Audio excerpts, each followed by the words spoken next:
This is Citizen Media News. That's his. This is his setup. Okay.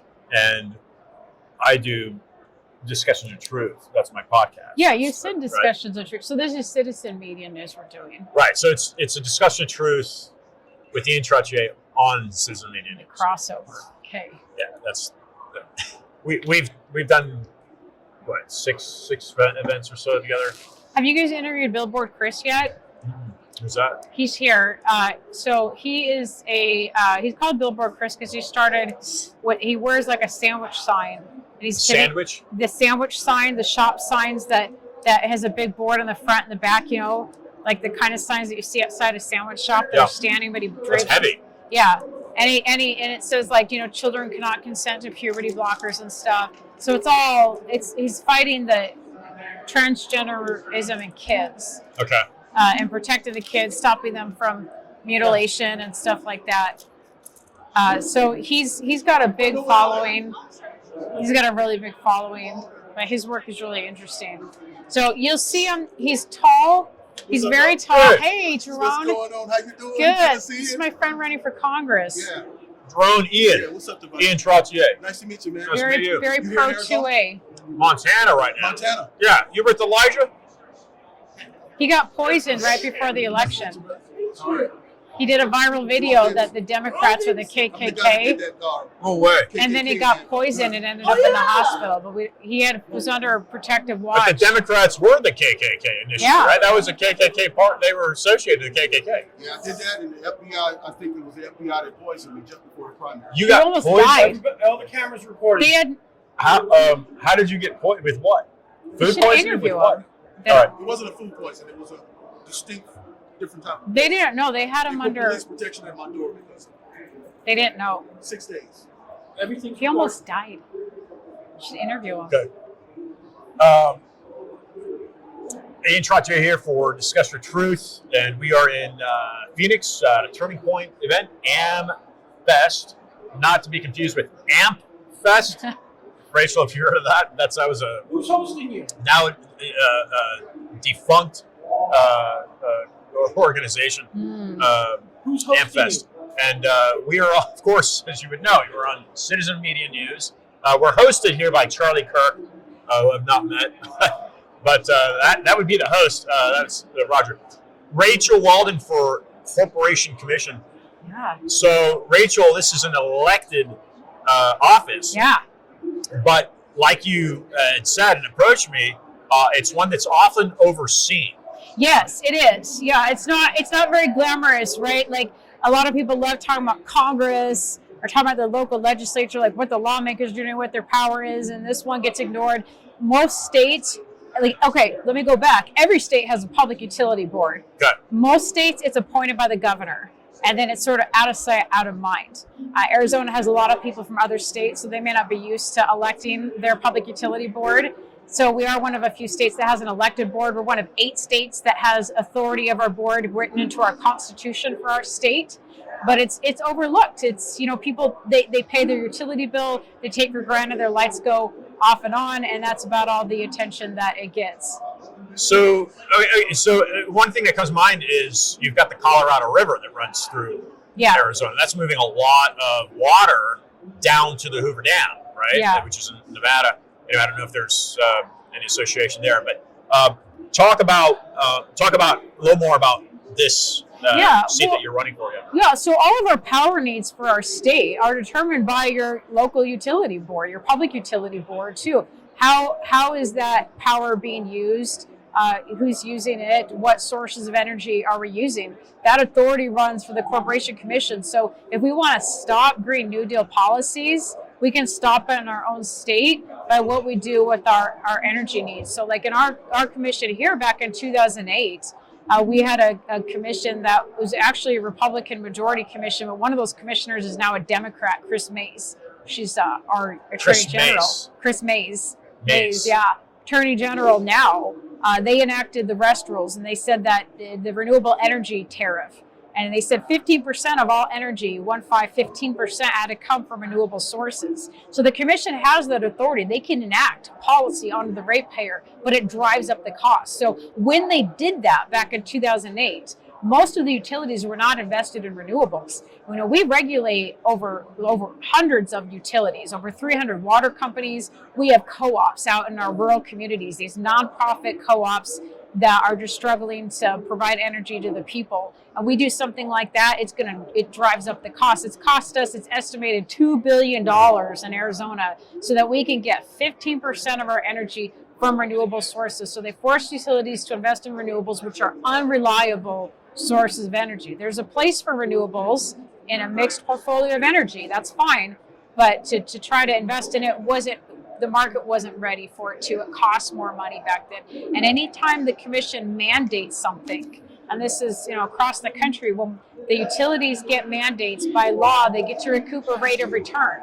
So there's the cost to fulfill the mandate, plus they're going to recoup a rate of return. So we have to be very, very careful about any mandates that go on to these utility companies. I'm for free market principles, right? Yeah. We let the market determine what's the best cost, what's affordable, and what's reliable. And the government goes out there and they pick winners and losers and they prop up one industry over another. What happens when the government picks winners and losers? We saw what happens. It dries up the cost of everything. We saw in 2020, we had a global transfer of wealth, the biggest global transfer of wealth in the whole of human history happened when the government went out and shut down one business and let other businesses stay open. Yeah, no, I'm glad you're saying that. And we're talking about the Great Reset and some interesting things, and we'll get into that in a bit because you're applying this term reset to the school districts. But staying in the realm of utility, where does the state of Arizona? You were talking about Solana, Yeah. in the Obama administration, and tied into this maze. But where does the state of Arizona get the majority of its power? Is it through rivers, water, or is it wind turbine?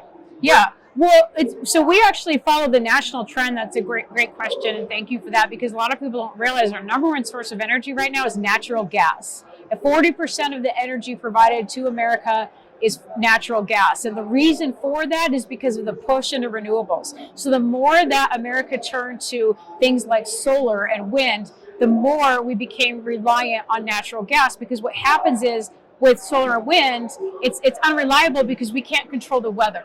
We can't control the wind. We can't control when the sun goes out. Are you sure? I'm sure. I'm completely positive, right? So, but where it becomes unreliable is because we don't always know when that weather's like going to provide energy to be available. And then we can't control the energy. So like in California, they've got 10 million renewable panels, right? When the sun's out, they generate too much energy and they're dumping it. They're dumping it during the day. They're paying Arizona to take it. Our utilities make money buying California's excess energy because when the sun's out, they've got nowhere to put it. It's going to overpower the grid and they've got to dump it. So we're taking that energy. Well, then they put it, whatever they can, they're storing in batteries, but the batteries only last 3 hours. And that's solar across the country. Like that's how it works. Well, then everyone comes home from work, like 6 p.m. And you can see this online. I've got the app. I've got California's energy app on my phone. And it's amazing to look at. Like 6 p.m., everyone comes home from work, and the energy demand is at this massive peak. Yes, right. Well, the batteries are done, right? They've been depleted. So what are they going to do for energy? Well, California shut down 2 of their nuclear power plants. They've only got 1 working right now. And so they're pumping in natural gas, because a natural gas plant you can kick on in 15 minutes. Like if you power down a power plant, it takes days to put a power plant back online. You can't restart them like with the natural gas. The natural gas, those you can restart and shut down, every 30 minutes. You can do that. So they're shutting down natural gas plants during the day, kicking them back on at night, and that's the trend across the country. So we've got all this natural gas we're using. That we wouldn't have been using that much natural gas if we didn't rely so much on renewables. So you can never go to 100% renewables because you won't be able to power through the night. You just won't be able to. Well, you know what happened though? Now that we're all relying on natural gas, the Obama administration, when they took over, went up 300%. 300%. So we had Obama that started the war on coal, and now we have Biden that's got a war on natural gas. Why would they do that to us? Why? Doesn't make any sense. You know what I mean? So they keep trying to push us into more and more renewables. which ironically are all manufactured in China with dirty, unregulated coal, right? We can't use our coal here. Obama started that war on coal, but in China, lots of coal plants that aren't regulated, that don't have scrubbers to make the air clean. They're the ones making all the green products, and they're the ones making the electric vehicles. Wow. Okay. So I gave you a ton of information. Yeah, you did. Yeah, Sorry, you did. didn't cut me off, and I just kept going. Yeah. That's probably 3 separate topics. But you brought in China, so okay, all right.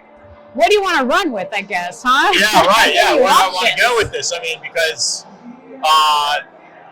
something you just told me about Arizona was the infiltration from the Chinese spies. You're saying? Yeah, we're a hotbed of espionage in Arizona because there's so many defense contractors here. We have Raytheon, Boeing, Northrop Grumman, L3 Technologies, General Dynamics. That's all I can name off the top of my head. There's probably more. So there's a lot of classified work going on here in defense. It's a hotbed of Chinese spies here. Okay, now what about hydrogen? Hydrogen can work, right? But we're using water for it. I got to look into that because one of the commissioners, Kevin Thompson, was talking about how, and the commission has nothing to do with this, but he was saying that they waste a lot of water because they're drilling our water here for hydrogen, right? That they're pumping to California.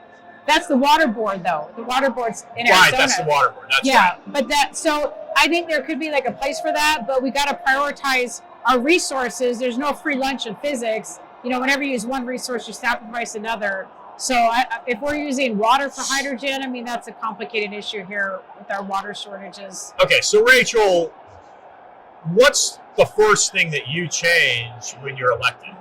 So the first thing I can do is help create an agency that is responsive to the needs of our utilities. Because right now, and it's not the fault of the current commissioners, we got 2 really good Republicans elected in 2022, right? They're in there trying to clean stuff up, and they have. And Mace was a Democrat but ran as a Republican. She did, yeah. Mace was a Republican back then, and she's a Democrat now. But she really did a number on the commission. She's still trying to. She's still trying to go after them now as Attorney General. It's not her jurisdiction. So we have an agency that takes a long time to get stuff done. So the current commission's working on that. They got a new executive director. There's 300 people that work there. So part of it is helping to create efficiencies and creating a very responsive organization that can get things done. So these cases come before the commission. It's like being a judge. So when a utility is going to make a change to their tariff, they have to present their case to the commission. So as those cases come, that's when we can make changes to the utilities. But our response time is one of the worst in the whole country. So it costs people more money because they got to hire attorneys and staff that go in and work on these cases. It's called regulatory lag, and that regulatory lag gets passed down to the utility rates to the consumer. So that's step one, is helping with the staffing, do the hiring of the staff, firing of staff, and the organization.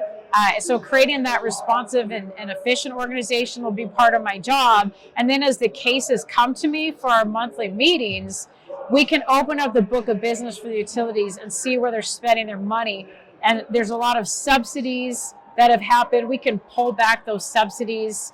That renewable energy tariff from 2008, that's set to expire in 2025. So who's on the commission, i.e. me, you get me on the commission, I can let that tariff expire and stop that mandate, and I wouldn't renew it.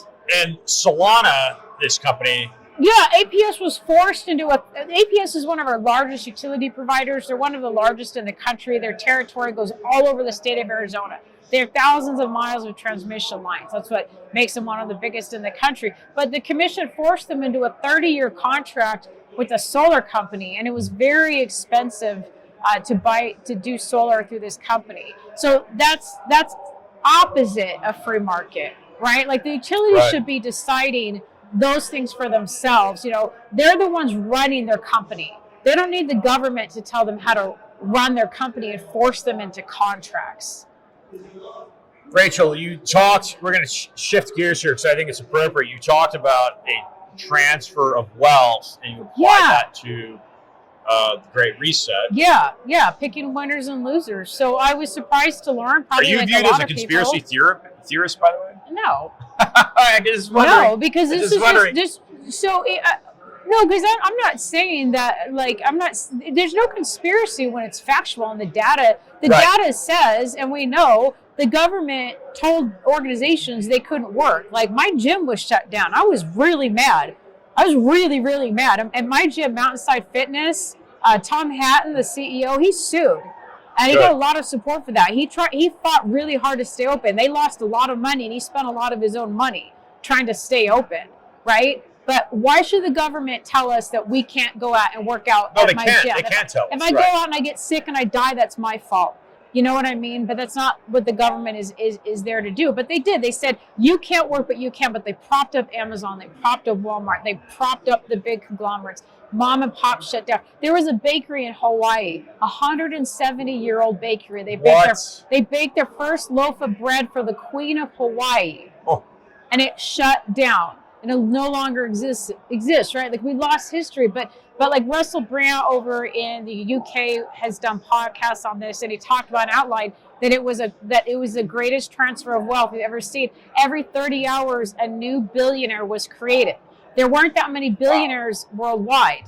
And then after 2020, there were tons of new billionaires. Now, I'm not like we have to tax the rich and go after people's income, right? But what we did is we took money away from people that are regular, hardworking Americans. Yeah, I don't like talking about a class system, right? I'm not a class system, but hardworking Americans, right? People that are doing a 9-to-5 job, or they're out, they're working, they're providing for their family. We took money away from all these guys, but we gave it to people they didn't need it, right?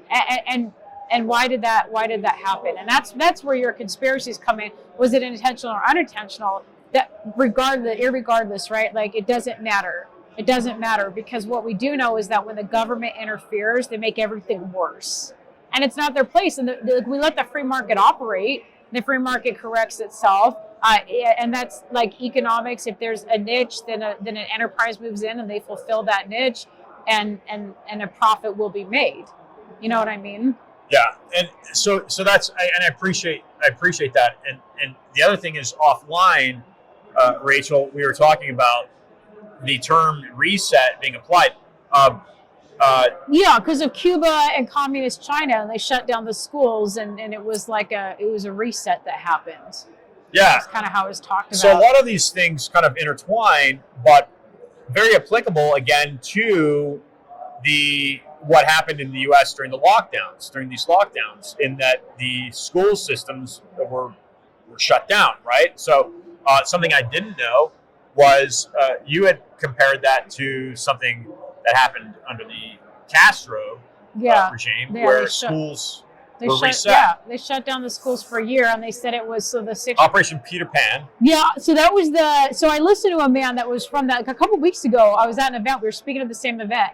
And so it was an operation with the CIA and the Catholic Church, and it was a top secret operation, and they resettled kids from Cuba into the U.S. So he was part of Operation Peter Pan or whatever. So I didn't even know about it until this man started telling me about it. And then he said that Cuba shut down the schools for a year. And we don't ever talk about that. Like, during the shutdowns, most Americans didn't know that. Yeah, we didn't know that Cuba shut down the school. And they did it under the guise of literacy. They said, well, we're going to shut down the schools, and the 6th graders are going to teach everybody else how to read, right? But just like any school shut down, what happens? Kids disappear.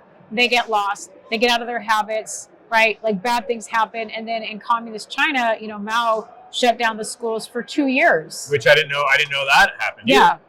Yeah, and so, but when that happens, like when you upheave the norms and the cultural norms and the day-to-day life of people, you do reset society in a way that you change habits. It only takes 21 days to change a habit. They say 21 days, you do something for 21 days, it becomes a habit, right? So you do reset society, and you take those kids out of that learning process, it dumbs them down. Yeah, and then again, we're getting the dumbing down. Are you familiar with the book, The Deliberate Dumbing Down of America? Have you heard of that book? I've heard of it. I haven't read it. Charlotte Iserman, one of the early guests on my program on Wynwood Radio in Miami, who was fired by Reagan for opposing something called Betterment of Education through Science and Technology. She was an advisor to the Department of Education, which had been founded in 1979 under the Carter administration.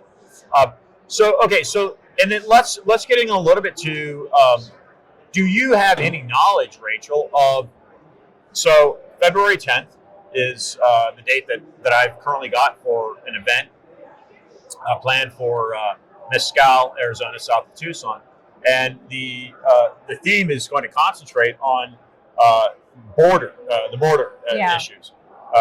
There's a rancher there, Rachel, his name is Jim Chilton. He's slated to speak at the event, and he owns a 50,000-acre ranch that's been in his family since the 1880s.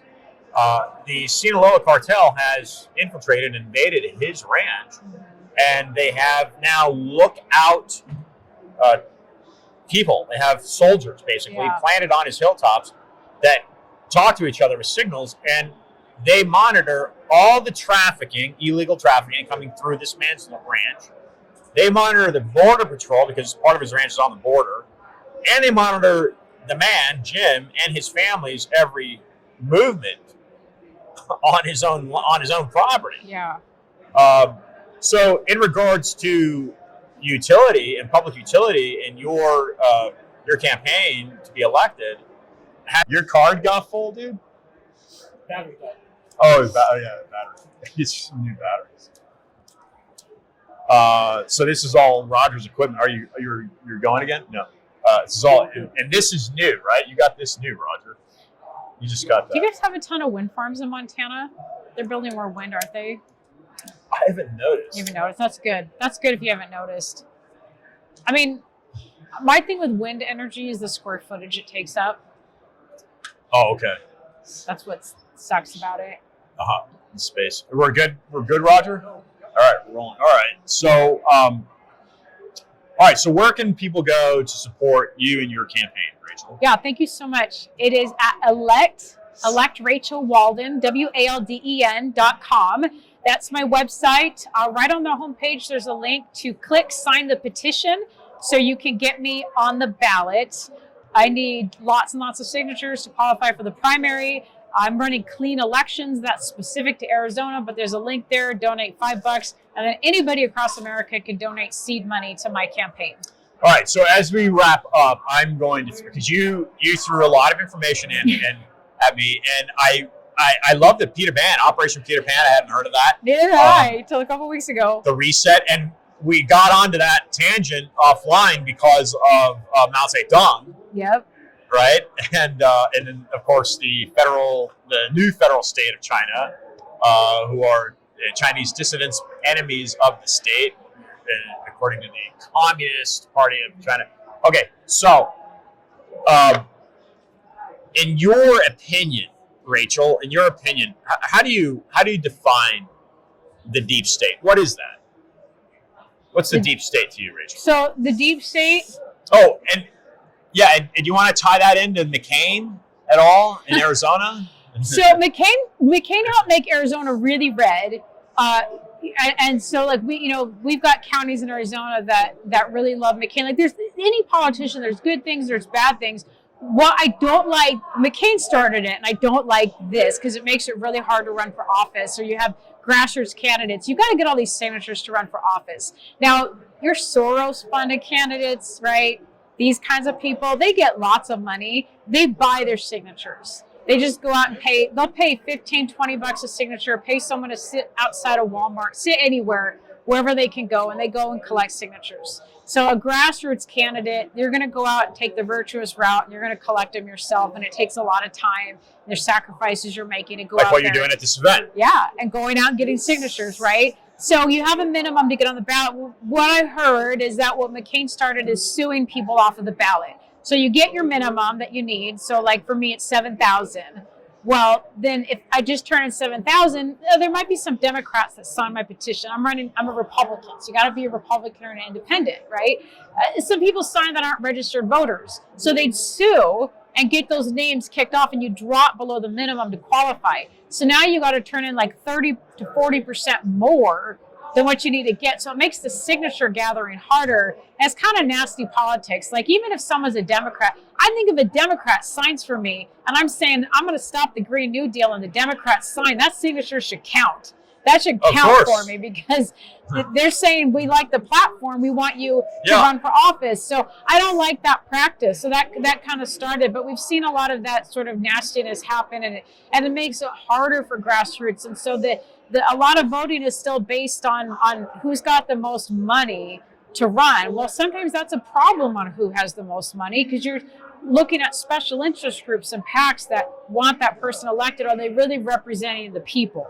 We're supposed to have a representative government of the people, not sure. PACs. Right. Okay. So then let's get back, Rachel.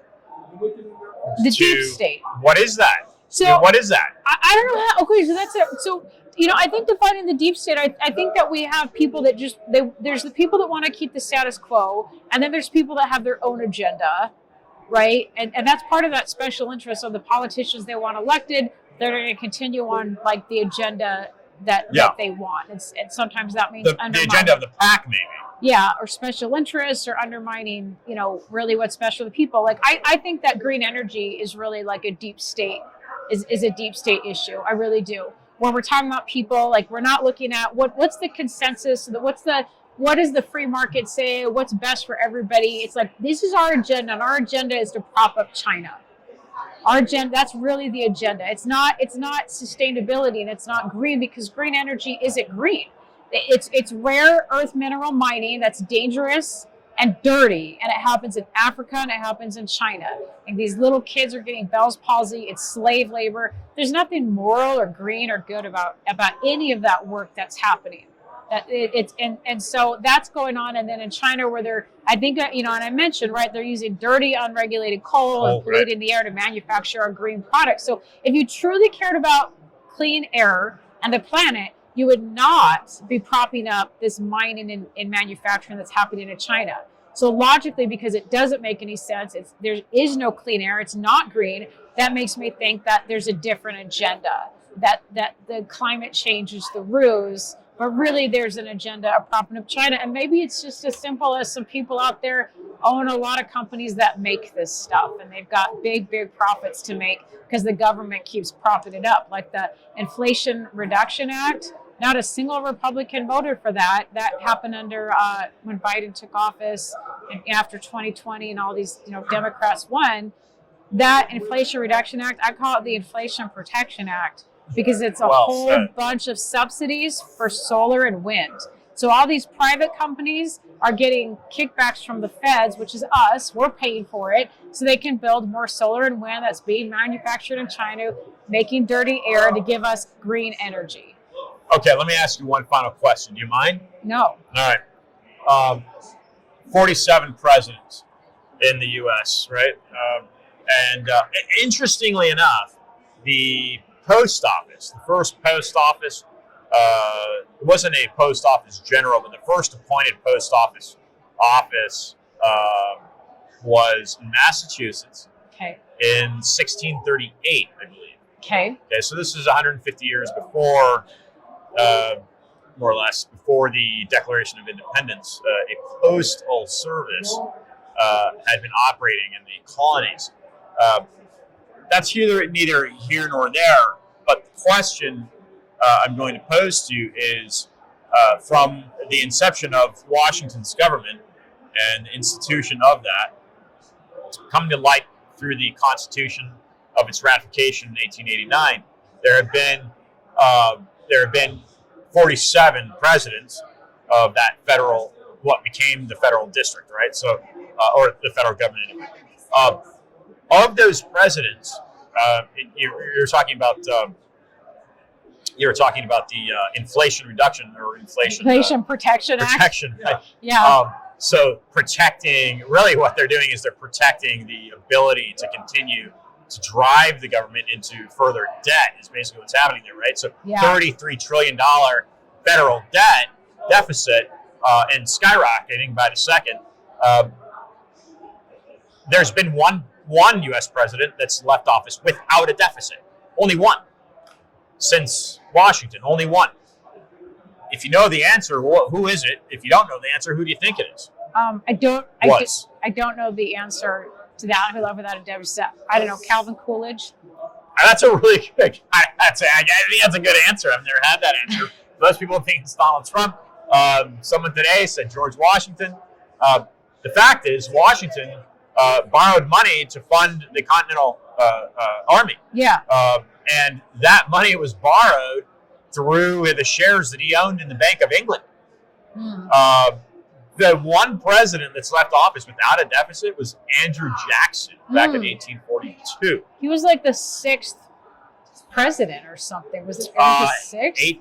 18, 13, something like that. It was further along the line than 6, I'm pretty sure. Who am I thinking? But maybe it was 7th, 8th president? You think it was 8th? I'm not sure what it was. We'll have to pull I out don't our know. Google. Monroe was 5th. Madison Monroe. I'll look that up. We'll look it up. I hope that doesn't bias anybody against me. He ran on the re-election platform to kill the banks. Now, keep in mind, this is a few presidents prior to Lincoln, and Lincoln, of course, put into circulation greenbacks, similar to what JFK did 100 years later, where someone could walk into a bank and walk out with intrinsic value in their hands, not just paper, right? You aware of this? Mm-mm. So just 5 months, something like that, before Kennedy was assassinated in Dallas, he had put into circulation U.S. Treasury-backed currency. That was opposed to the Federal Reserve-backed currency that we still have today. The Federal Reserve Act was passed in 1913. Yeah. But Kennedy had put in U.S. Treasury-backed, not Federal Reserve-backed. And with those Treasury notes, literally, you could walk into a bank and walk out with silver coin in hand. Now, that's where the conspiracy theory comes into play, because the CIA would label those types of alternative thinkers that were thinking outside of the Lee Harvey Oswald angle, that it was this rogue, this former Marine that went, Russian educator, whatever it was. Yeah. That was the narrative that the Dulles had pushed and said that's what happened. And for Americans to think outside that there was something else going on, that's where this whole conspiracy theory thing. But really? That was the. So that was the that, in my view, that is exactly why Kennedy was killed, because he saw the corruption in the Federal Reserve. He was trying to extract the federal government reliancy on the federal regulations, because it's not a federal institution; it's a private institution that doesn't get audited. But that's neither here nor there. I think he discovered a lot of corruption, Kennedy. Yes, and the CIA was something he wanted to obliterate. The more I study him, the more. I mean, he even had a program for physical fitness. I saw a video just recently where he was promoting physical fitness and saw the dangers of what would happen if we had a bunch of overweight kids, which we have today. Really? But how that was a problem in the physical fitness program that he instituted back then. So, I mean, I think he had his fingers in a lot of pies of where he saw big problems and foresaw a lot of problems in America. And I do think that's why he was assassinated myself. And I just remember the 6th president, John Quincy Adams was 6th. Okay. John Adams' son. That just popped in my head. I do know the 6th president, so I got to look up Andrew Jackson. He is later down the line. But Kennedy, it's funny. Are there Democrats like Kennedy anymore? I feel like if I was going to vote for a Democrat, JFK today would probably look more like a Republican in so many aspects. Sure, absolutely. I mean, when I look at what he was doing, it's not that different than a lot of Republican presidents even getting involved. Like, should the federal government really get involved in physical education? Probably not. It's not their job. But if a president came out today and said our kids are fat and they need to get in shape, everybody be for it. They'd be for it. Because for Biden, it's a big problem. right? Like we won't have a military if we're not in shape. We can't defend ourselves if we're not in shape. You don't have the military. The numbers are down because Yeah. I don't remember the percentage, but there's a huge percentage that don't qualify because of the Yeah, it's a big problem, and I've heard they've dumbed down a lot of the standards. I actually watched some of the military channels online. There's a guy, Angry Cops, I loves, Drill Sergeant High. So I wasn't in the military, but I still like that. Discipline. Yeah, excuse me, I'm sneezing. Bless you. It's like Dusty back here. I'm so sorry. Oh. I was trying to suppress my sneeze. I'm like, don't sneeze, don't do it. I just wasn't going to stop it. So that's good. Injecting some humor with the military humor. But yeah, so I do focus on some of that stuff, and they comment on like a lot of they do it in a funny way, but it's also really sad. It's really sad because a lot of our veterans, the standards, the honor and the pride that they learned, and the standards they learned is like what made them who they are, and to take that away, like, what are we going to have? We won't have a country, right? Yeah. That's their objective. Yeah. To destroy the country. Yeah. But going, with JFK though, definitely JFK says there's a deep state, like where we have people infiltrated in different sources. No, just this assassination of JFK. Oh yeah. Yeah. I mean, there's obviously people in high areas of government and groups and organizations that have their own agenda. Yeah, he wanted to obliterate the CIA into 1,000 pieces. It's, I believe that's pretty much a quote. The CIA, of course, was developed after World War II. We need intelligence. We need foreign intelligence, but to what extent and what does that look like? Yeah. JFK ended that Peter Pan project. He what? Ended that Peter Pan project. Oh, he did he? Yeah. Interesting. Yeah, that was going on, the church and the CIA. My question with something like that is, what homes were you putting these kids into? We're going to resettle the refugees. I'm like, oh, you're doing that today, but we're suspicious of where they're going. We're really suspicious of that. So he actually ended that program. So I could see, the CIA definitely hated him.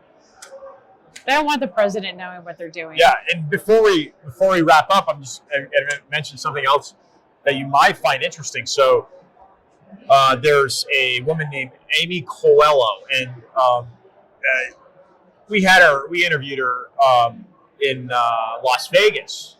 She busted the largest child trafficking ring in U.S. history. It was a few years ago, and what she discovered was that a gang called MS-13 was running these kids up through the border, and they were housing. They were working in operation with a religion called Luz del Mundo, and Luz del Mundo had 5,000 basically buildings where they were warehousing these kids.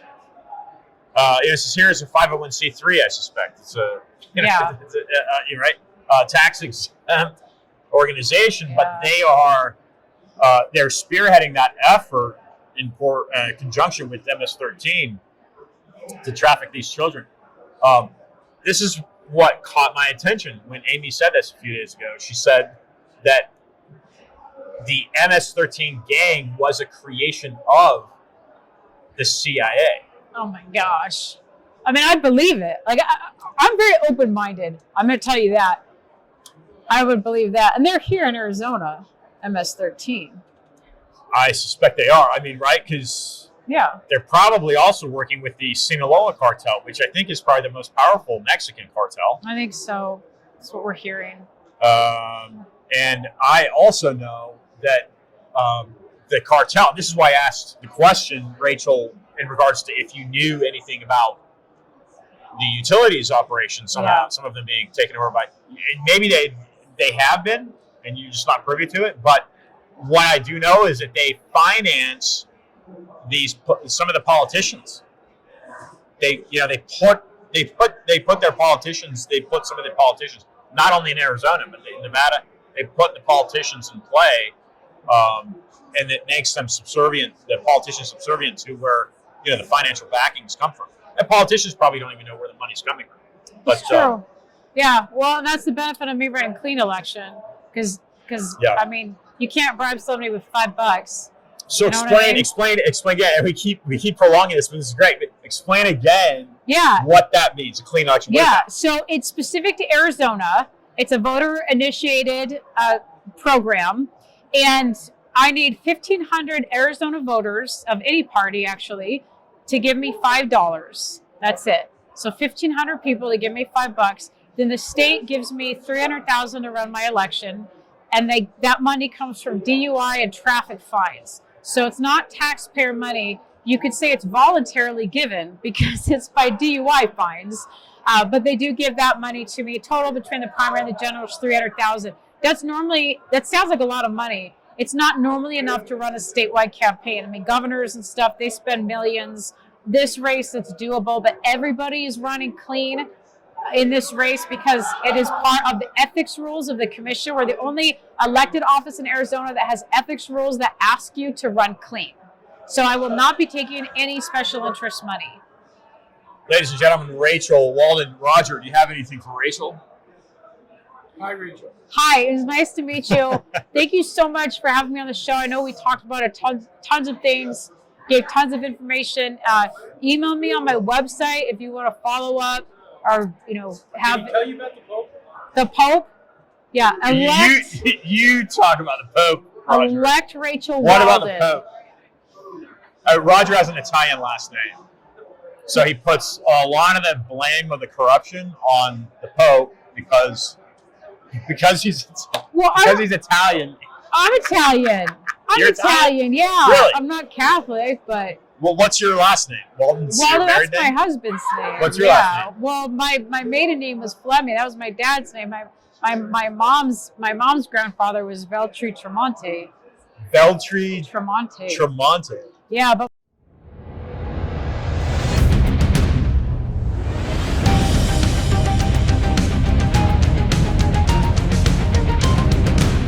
Citizen.